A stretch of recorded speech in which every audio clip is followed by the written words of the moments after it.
I find the experiences of autistic women far more relatable and far more representative of my experience than those of autistic men. I mean, there's certainly, that's not a hard and fast difference, and there are autistic men that I do relate to and feel like their experience is like mine, but in general, my experience, the way I read women's experiences just sounds to me the way I feel.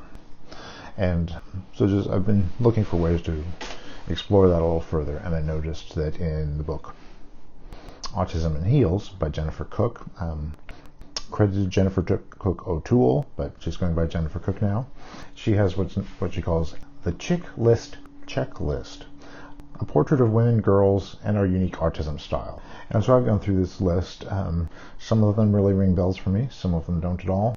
I'm just addressing a bunch of her points and how they seem to correspond to me. The first one, women and girls are more apt to find less detectable ways to limit or avoid eye contact.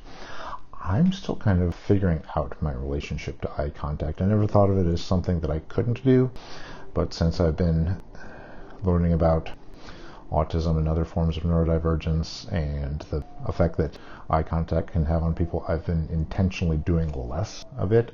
Like, I'll look up at people and then look away and just not try to make constant contact, and that's sort of what they're talking about here, except more finding like another point to look at makes it look like you're looking them in the eye.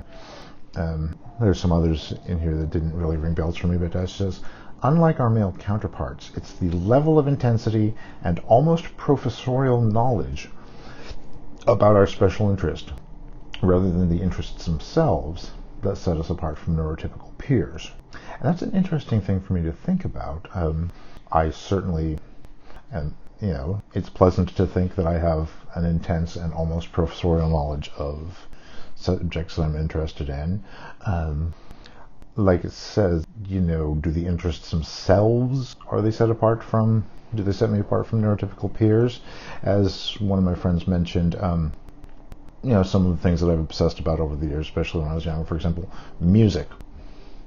That's a very common thing for young people to be into. I like to think that I'm more into the lore and background of it than some people, but it's really hard to compare that kind of thing.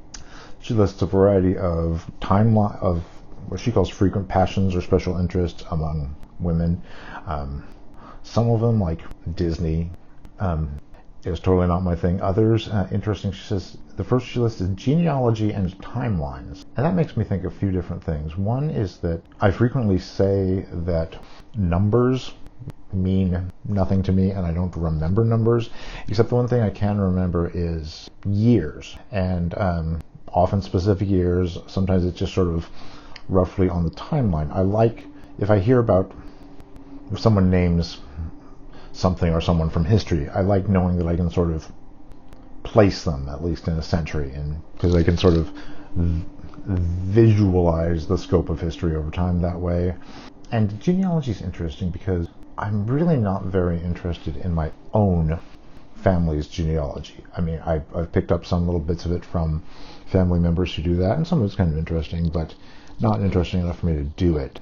But I really enjoy the genealogies of things I'm interested in the sense that I don't just want to listen to a band. I like to know that, this band was influenced by so-and-so who, you wouldn't have had without someone else, or this band brought together members from previous bands. I don't know if you've seen the rock and roll family trees that have been generated for different scenes and bands and that kind of thing. Those have always been really interesting to me, both to see how the bands relate to each other and people move from one band to each other and that kind of thing, but also as an information visualization technique. It's really interesting to me to see how you can see a lot of different relationships in time and between bands and people represented on a piece of paper or a two-dimensional screen. History, an interest of mine. Literature and literary figures, that's definitely the case. I was a comparative literature major and have always been, fascinated before and after that. Language, animals, very much so. Anime and fashion, not so much. Music, definitely, as I mentioned before. And theater, I haven't been involved in the creation of plays, theatrical events, since I did school plays in elementary school, but I used to review plays regularly. It's definitely something that is of interest. An interesting thing, people on the spectrum are much more likely to experience synesthesia, and so girls are 3 times more likely to be synesthetes. I definitely have synesthesia envy, I would say. It's a fascinating topic to me. I would definitely say I don't have the kind of what you think of as sort of a classical synesthesia, like the letter B is blue to someone, the number 3 is yellow or female, or I don't have those kind of correspondences that people do, but there are other ways that I feel there's sort of sensory interaction. I can sort of I can easily intentionally visualize music, like if I'm listening to music, close my eyes and sort of visualize geometric forms and things like that very easily. Other things, like one of my stims that I do is rubbing my tongue on my teeth, and sometimes it's just skin on surface kind of friction and pressure stim, like you could get in a number of ways, but I don't know if it's because I'm actually physically stimulating taste buds in the process, but I feel like I get a sort of sensation that's more than touch. It's like a combination of touch and taste almost. It's something to really think about.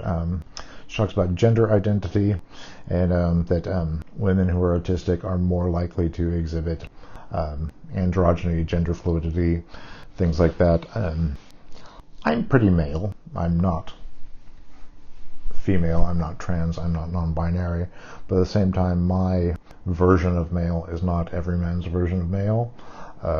As I've said on Twitter recently, I'm male, but I'm not terribly enthusiastic about it. I just sort of do my thing, and that generally fits into a sort of male template, but I don't, you'll never hear me saying, oh, I'm going to do this because that's what a man does, that's the manly thing to do, a man should do blah blah blah. And thinking that way, works for some people.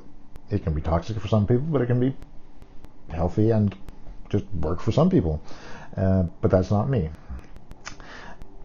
She talks about scripting from favorite TV shows, books, plays, and movies. This is one of the idea that she touches on this in other places, which is a fairly common thing, is people using stories, television, etc., books, etc., to learn how to be, to sort of learn how to be a person, how to interact, how to be social, how to relate to other people. That's a hard one.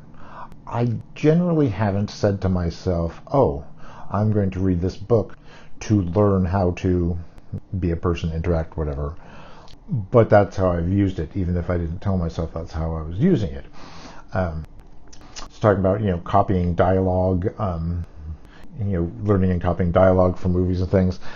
I kind of do. I mean, I like quotes and memes and callbacks. I'm always, like, my wife and I are frequently, we'll just drop lines from Arrested Development or South Park or other things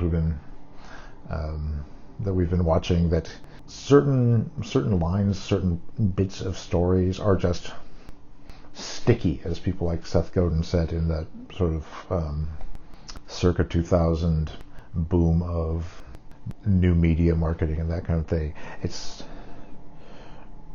certain shows and movies, especially shows, just because there's so much more time involved with these characters, but there are examples and quotes and things that just really, it's specific to the thing that they're to their context, but they also seem widely applicable.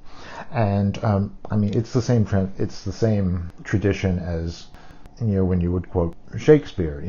If you're in a situation where something seems metaphorically rotten, something is corrupt or broken, you'd say, oh, there's something rotten in the state of Denmark. And it's very much that same phenomenon. And sometimes I will do it with sort of older high culture things like that. Often it's more recent things. And some things just work better than that for others. Like, it's funny, I was just trying to think of something that I wouldn't quote like that. And we just watched the most recent episode of Billions, which came to my mind as something that I wouldn't quote like that. But part of that is that show is so... The characters on that show are always doing that. They're always, mentioning little bits of, things from movies and sports, and plays double meanings. If you're familiar with the references, you understand what they're saying, and also and it says something about the characters that person is quoting that coach or film or whatever, and so they do that a lot, and it means that they're playing with all these they're kind of sampling all these pre-existing works, and the way one of the things I think is interesting is the way audience members react. Everyone will have a slightly different reaction, not just because we're all different people with different life experiences, but those different life experiences include different works of art and entertainment and sports and other culture we've been exposed to or care about in our lives. So let's say a given episode of Billions has 20 little references, Easter eggs, allusions, whatever you want to call them. Maybe I'll get 5 of them. Maybe I'll get 10 of them. Someone else will get a different 10.